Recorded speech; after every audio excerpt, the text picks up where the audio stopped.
Естеміспен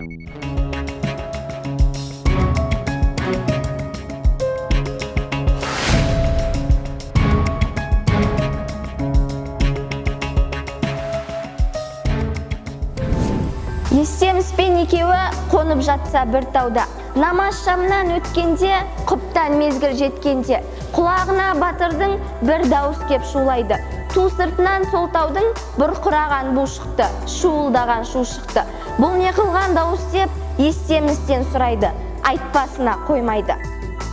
Мен Тәжібаева Айна Тәжібаева номер 89 мектеп-лицейдің 8 А сыныбы оқушысы. Осы жырдағы салт дәстүр, әдет-ғұрыптарды өзімнің бойыма сіңіру, және де осы жырдағы тарихи құндылықтарды болашақ ұрпақтың бойына жеткізу.